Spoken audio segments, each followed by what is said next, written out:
You know, when it comes to Indian law, most of the time we're just making it up. That is a direct quote from former United States Supreme Court Justice Antonin Scalia. While the world of federal Indian law may seem mysterious and complicated, there are basic tenets that guide this ever-changing area of law. Come along as we explore the evolution of federal Indian law and hear stories from practitioners, tribal leaders, and community members. Rez Judicata, the Federal Indian Law Podcast.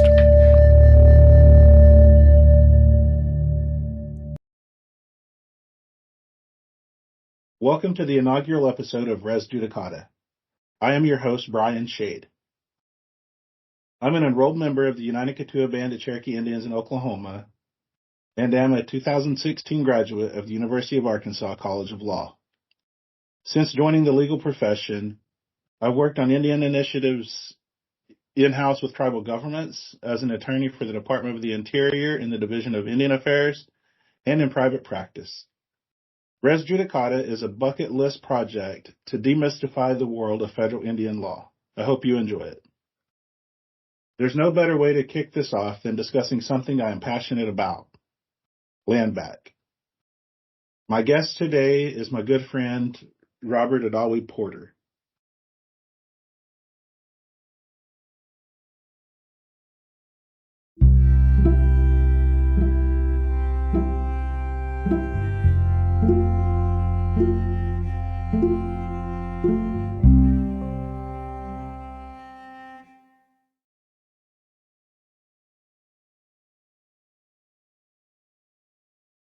Robert Odawi Porter is a federal Indian law attorney, scholar, and political leader who has devoted his professional career to advancing the sovereign rights of American Indian nations.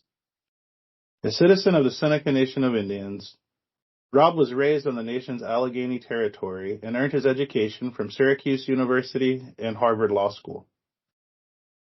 Rob served 2 terms as Seneca Nation Chief Legal Counsel, as founding chairman of Seneca Holdings, LLC, and served as the Seneca Nation's 67th elected president.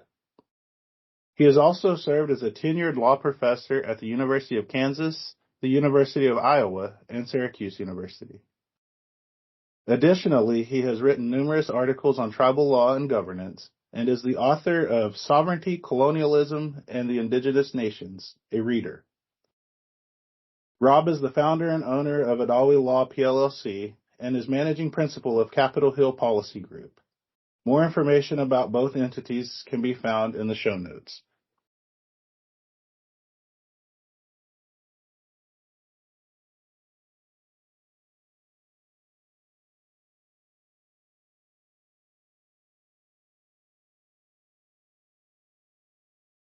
One of the major topics right now in Indian law is this concept of land back.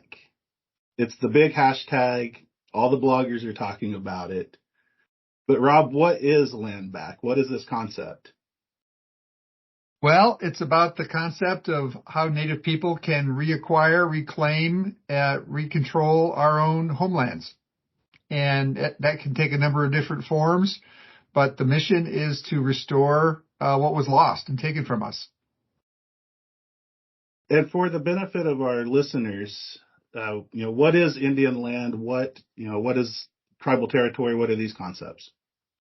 So that's a really good question, because it relates to why, Native nations have jurisdiction and authority in some places and not in others. The legal term of art is called Indian country. And Indian country is the foundation element of how we describe lands over which a tribal government has authority and jurisdiction. Ordinarily, Indian country is defined by treaties, which establish what, have long been called reservations of land that were once much larger parcels or areas that were a very large homeland for a native people. And so the definitions of reservation defined under treaties are oftentimes the starting point for looking at what Indian country is all about. All right, and can you describe for us the character of tribal land holdings? We know there's reservation lands, trust lands, things like that. But can you define those for us? Sure. There are really by now several different categories. Once you have this notion of Indian country defined by a territorial reservation of land under a treaty, it could be a statute passed by Congress. It could be an executive order that had been issued by an American president sometime in the past. By now, we have several different categories by which that land can be described. So here in New York, where I'm located in the heart of the Haudenosaunee or Six Nations, our treaties acknowledge what are called restricted fee Aboriginal lands. These are lands owned by our nations in our own authority that the United States recognizes belongs to us. And so the deed, if you will, is vested in our nations. There is also a concept called trust land. And trust land is the idea that the federal government, the United States government, owns the land and holds it in trust for the benefit of an Indian nation. I should flag for you and your listeners that I tend to disagree that much of trust land is actually trust land, mainly because I don't recall ever seeing a treaty that said we hereby deed over all of our land to the United States to hold in trust for us. And so I tend to take the view that most treaties, if not all of them, define Aboriginal land in restricted fee status because it's owned by that particular tribal nation. But I think there's over the years been some confusion and blurring together of this additional concept of trust land because of the fact that in 1934, the federal government established the Indian Reorganization Act, and that allowed for a new mechanism to acquire lands, and those lands have to be acquired in trust. Well, thank you for that. And what types of resources are available, or what type of mechanisms are available for tribes, Indian nations that, want to reacquire lands that have been lost through various, interactions? So this is where the current movement is really pretty exciting. I think for the longest time, everyone thought the only mechanism to reacquire land under a tribe's jurisdiction is to acquire it in trust under the Indian Reorganization Act. A few years back, in a case called Carcieri, the Supreme Court actually concluded that unless you were somehow federally recognized and acknowledged as of 1934, you couldn't use that statute. And so there are, I think, about 150 federally recognized tribal nations that cannot have any land acquired under their jurisdiction right now because of that Supreme Court decision. And they're very frustrated by it, as you might imagine. One of the other things that's happened is the McGirt decision in Oklahoma from 2020 recognized that land inside an Indian reservation is still part of Indian country if that reservation boundary has never been disestablished. And some of those lands may be what's called fee-owned lands, where a tribe or even an individual Indian has purchased land back inside the reservation boundary.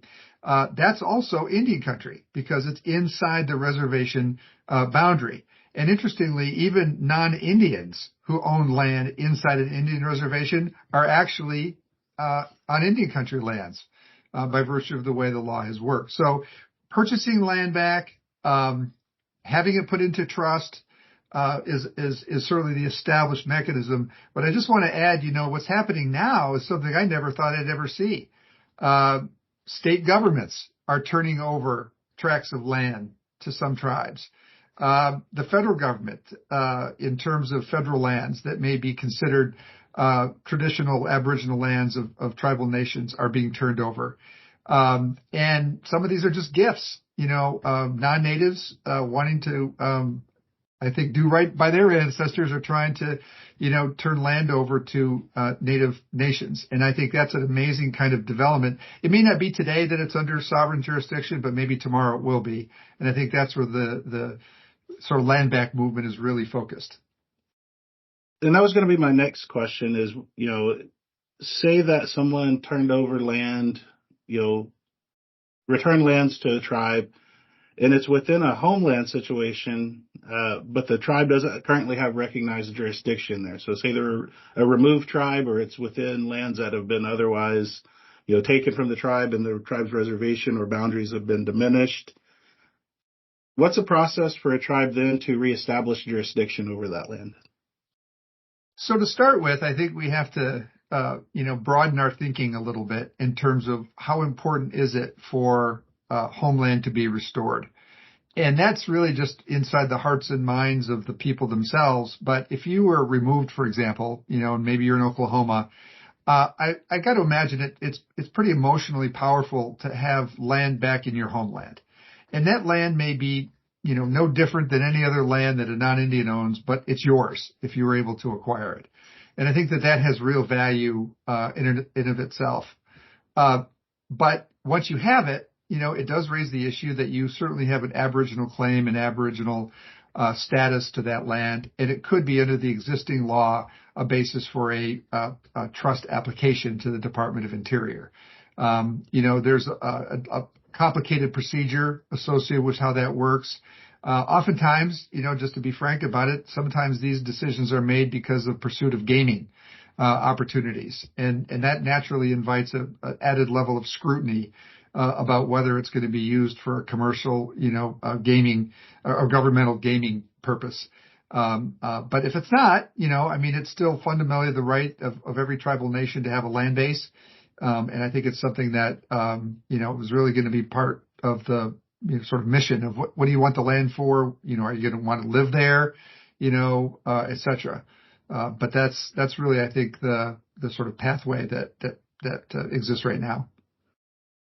All right. And are you aware of any pending or potential legislation that would expand tribes' ability to, acquire restricted land or trust lands or make it easier for tribes to add on to their land holdings? Well, there's a couple of things going on. I think that one of the real legislative efforts I've been working on over the years with the former Dean of the House of Representatives, Don Young, was a bill called the Native American Land Empowerment Act. And this bill would have created a second path for acquiring lands in restricted fee status for tribes that wanted to do that. It would provide the same Indian country status as a trust application, but the big difference of restricted fee land versus trust land is that it's owned by the tribal nation, and therefore it doesn't require federal approval of a wide variety of actions that the tribal government might want to take when it comes to managing or developing or using that land. It cuts both ways. If you're in charge of your own land, there's no one to blame if you somehow screw it up. So that's the other side of sovereignty and freedom to have that choice. But that bill, we continue to look for sponsors in the House and the Senate to carry it. It took a long time actually to get tribal leaders to get their head around the idea. Outside of New York, where we're very familiar with it, people are so conditioned to trust land. It took a while, but I think over time, hopefully that would be another path laid down in the law for tribal nations to restore a land base. And your nation, the Seneca Nation, has a unique piece of law that allows you to acquire lands in restricted status, correct? Yeah, I'm not super brilliant about any of this. I'm just kind of borrowing the idea from an existing statute that was a consequence of a settlement we had with the government in 1990. And I think we're the only Indian nation that has the ability to utilize this provision to acquire lands in restricted fee status. And so it's the Land Empowerment Act that I mentioned is kind of based on that idea, but it would just become available for any tribe that wanted to be able to use it. And with the Seneca Nation in this particular Restoration Act, are those lands limited to the tribe's territories, the Allegheny Territory or Cattaraugus Territory, or are they limited to a specific geographic area, or is it just anywhere that the tribe wants to acquire land? The Seneca Settlement Act actually acknowledges the ability to acquire this land anywhere within our Aboriginal territory in western New York State. And candidly, I just don't think the politics of the current times would ever allow for such a generous provision to come into law right now. But I think that goes back to the first question really is, what's your mission? What's your plan? What do you want land for? And I think it's deeper than just necessarily, an economic reason. I think there's a lot of legitimate sentiment about wanting to have your own historic place. And I think that from my own view, a lot of it is rooted in what's the future. Money comes and goes through our hands pretty easily, but land is and should be forever. And I think that's probably what has been a real stimulant for a lot of Native people, young and old, all across Turtle Island to really feel strongly about the land and making sure that we have a homeland forever for our children and our grandchildren. All right. And this might be a curveball, but I doubt there's anything I could throw at you that would be a curveball at this point. We're used to the framework in the lower 48. Indian law practitioners have a generally good idea of, how the system works. But that's not necessarily the case in Alaska, right? Like the Department of the Interior had recently approved a fee to trust acquisition for the Central Council of Tlingit and Haida, and recently issued a solicitor's opinion regarding the Department's of the Interior's authority to take land in trust in Alaska. There's an ongoing challenge to the Central Council's land acquisition, but what do you think about the current situation in Alaska? Do you think that we'll eventually get to a point where trust acquisitions there are maybe as commonplace as they are, in the lower 48?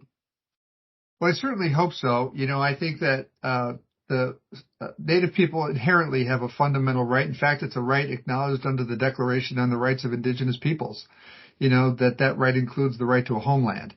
And it's a real unbelievable set of circumstances that have led Alaska Natives to be virtually homeless in relation to lands under their jurisdiction. Oh, they have homelands. They've been there for 10,000 years.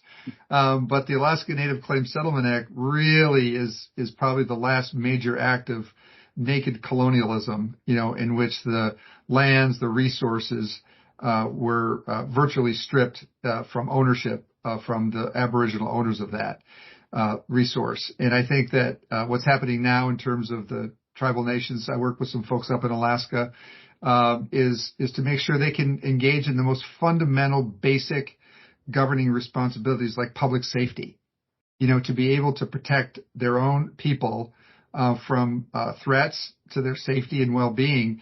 And it's virtually impossible, when you don't have any jurisdictional land base. It's been told to me many times by a lot of the Yupik people that I work with. If you shoot a moose, the state police are there within hours, to arrest you if you do it out of season. But if you commit some heinous crime, it may be days before the offender is brought to justice. And that's just, unfortunately, commonplace in too many places in Alaska. And it's nothing you would ever see tolerated in the lower 48, but because of the remoteness, because of the unbelievable vastness of Alaska, I think that too many of us are with a real ignorance about the challenge, and therefore really don't appreciate the magnitude of the problem of not having a land base and jurisdiction to be able to solve governmental problems. I knew that wasn't going to be a curveball for you. And one thing while we're talking about this, there's so many things I could talk to you about, but while we're talking about this, the Department of the Interior recently published a new final rule updating the 151 fee to trust regulations, and their stated mission was to streamline, the process. They put a 120-day target date for approvals for any new, trust applications and that type of thing. Do you have any thoughts on that? Or is it viable? Is it workable? What do you think immediately? Well, if it's a hard rule, that certainly would be better than the system we've had in place previously. I would offer, and I've worked with Assistant Secretary Newland for quite a bit, and he sees me coming and he knows I'm going to start talking about restricted fee land, because there's nothing easier than just removing the government from the whole process of having to approve your trust applications. And that would be a restricted fee model where you buy it and within a certain number of days, especially if it's inside your own reservation, that it becomes, under your sovereign jurisdiction. But I'm hopeful, I certainly applaud the effort to try to make it more streamlined, try to make it more effective. And this administration, I can't remember the latest number. I think it's way over 300,000 acres of land has been put into trust. And I know during the Obama administration that it was over 500,000 acres under the leadership of Assistant Secretary Kevin Washburn. I think those are all great developments, and I think it's not even a matter of something new. It's restoration. These are lands that were all under our original jurisdiction and control to begin with. And only through the real, again, sort of aggressive colonialism of the General Allotment Act, did 2/3 of all Indian lands that existed in 1871 get turned over to non-Indians. So there's a lot of work to do. And I think that this broader mission, I started taking my kids to some meetings. I'm working with some of the community members in my own nation to start a Seneca Landback initiative, because it occurs to me, as I just became an elder this year, that this is going to take a while to get this work done, and we need to teach our kids and our grandkids, et cetera, to be able to value this, to fight for land, and to make sure that our people are secure, in the future. And that leads into, my next train of thought is, I mentioned that, Landback is a sexy hashtag. It's fun to talk about. We've got a lot of social media warriors out there. What about the folks that want to engage, that want to do something and put actions behind the words? What's available? What can they do? What steps can they take to, move the ball closer on this? Well, that's an interesting question. I mean, invariably this gets into the middle of how a tribal government, nation is making decisions for its well-being. And I think it's really easy, for folks elected to council. I was the president of my nation for a term. I think when you're there, you feel like, nothing can start and end without, your involvement. But, our nations are bigger than that. And I think citizens engaged, they can do the research. They can help identify where there might be lands available for purchase. They could facilitate dialogue with willing non-Indians who are interested in donating land. They could try to raise funds, to support the tribe's effort to do that. I think it's a citizen effort that might really be what we need to help support what our tribal governments are doing. And I think even just, we're having a meeting this weekend. We need a t-shirt committee because we need t-shirts. We need a little newsletter to explain to people, what we're talking about, because honestly, where do we, go to learn? Public schools don't teach our treaty history. Public schools don't teach what, we just talked about with Indian land status issues and governmental regulations. And so unless we're collectively, Native people are empowered, I think that's going to be the part of the challenge. So let's fix that. And that doesn't require a tribal council resolution, to learn, what we're talking about in terms of restoring a land base. All right. And the likely final question, I'll put that caveat in there. The Department of the Interior has recently concluded the land buyback program, where fractionized lands across Indian country, and we talk about this concept of fractionization is, when you had maybe one allottee that now has, 200 heirs, 50 heirs, a large number of heirs such that the individual heirs' ownership in the property is very small. What have you seen with the tribes that you've worked with? Has this program been beneficial, and what do you think could have been done differently? Well, this is a derivative of the whole Cobell litigation, in which there was significant resources made available to buy land back within reservation boundaries that had been allotted, and and taken away. It was incomplete, obviously. I mean, there's not enough money to buy it back. And of course, you're also dealing with the extortion element of, sellers knowing that the tribe has money to do this. And so suddenly the price goes up to reacquire it.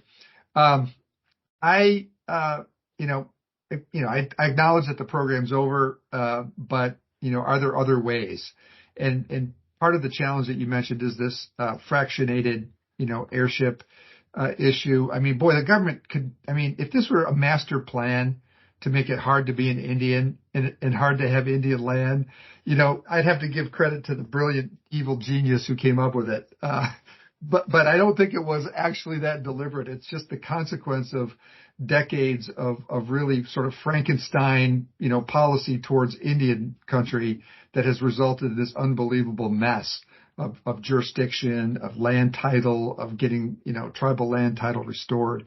I think there's a couple of ways to do that are kind of aggressive, where you could, through tribal government power, reacquire, some of these parcels that have been, there's it's called a cheat, which is kind of a fancy old term for sort of take back, by the tribe when you have these kinds of fractionated owners. And you have to acknowledge that there's some economic value that, some claimant might make. But I think that might be the next phase of some of this work, is a bit more aggressive approach where tribal governments use their own inherent powers to try to reacquire these parcels within their reservation boundaries. And I don't think anyone's trying to hurt any of the heirs. It's just that when you have a couple hundred of them, obviously no one's in charge of any one parcel. And I think it's going to require some strong leadership, maybe on the tribal side this time, to try to fix it. All right. Well, I appreciate that. You've been very thorough, like I knew you would. Is there anything else in particular you would like to share with listeners in this area, something that we may not have covered at this point?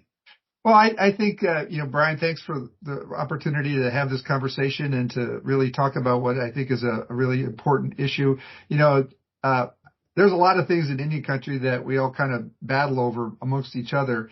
But I'd like to think that maybe our land bases and the restoration of our land base is one thing that we can all agree on. That it's something that is a harmony of people and our officials in government. It does involve money, invariably, for trying to reacquire lands. But I think at the end of the day, it's a little bit of, field of dreams. If we build it, rebuild it, we got to believe that it's going to make life better for our kids and our grandkids. And even if it's just sitting there, and the sun shines on it and, the rain falls on it and, someday it nurtures into something that will matter, then that's all good too. So I would just encourage everyone who's listening, and even non-natives. I've said this half jokingly over the years. There's nothing better than to alleviate the guilt of stealing Indian land than giving us your land back. So just deed it right over. Call your local tribal officials up and just deed that land right over, and you'll feel a whole lot better as a result of it. I love it. That's fantastic. Well, thanks again for joining us. And sure. Rob's contact information is going to be in the show notes if anyone needs to reach out. He's definitely an expert. Very good, Bryan. Thanks for your hosting, and let's do it again sometime. Perfect. All right. Very good. All right. Thank you. Bye.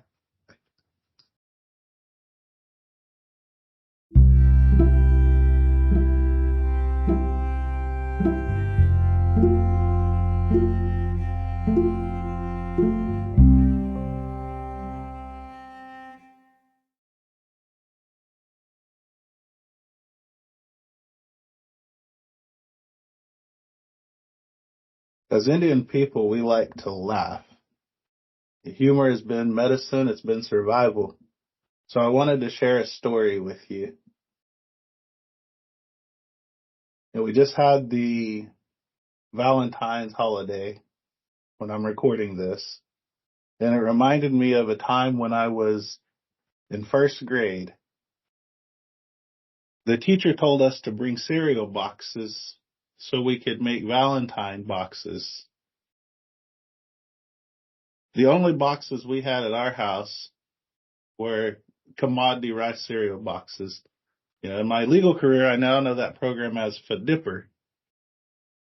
But at the time, it was just commods. And I didn't want to take that box. I was embarrassed. So I came up with a plan. Mom gave me the box. I got on the school bus, and when I got to school, I threw the box away. I called my neighbor and told her I needed a cereal box for school and that we needed it for an art project that day. And she said, sure, I can bring you a box. I'll bring it to the school. I said, thank you, thank you, thank you. Well, a little bit later, the front office came over the intercom and told my teacher, send Bryan down to the office.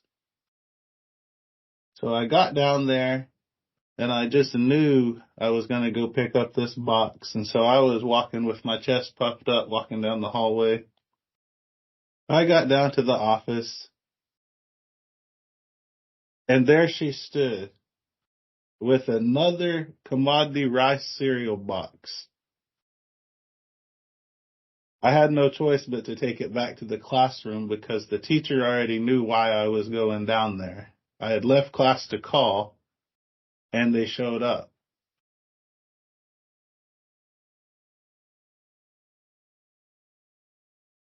I know that has nothing to do with Indian law, but I just wanted to weave in some humor into this podcast.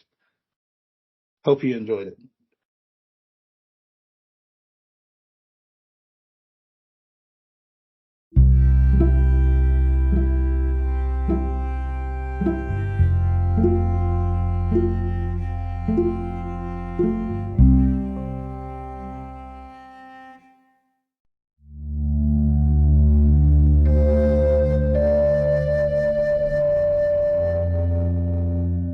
Thanks for listening.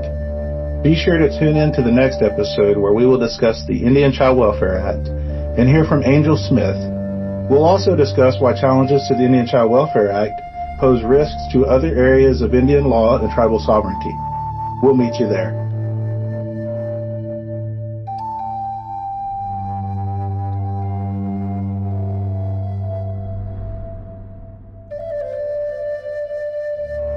Rez Judicata is produced by Bob Crossno.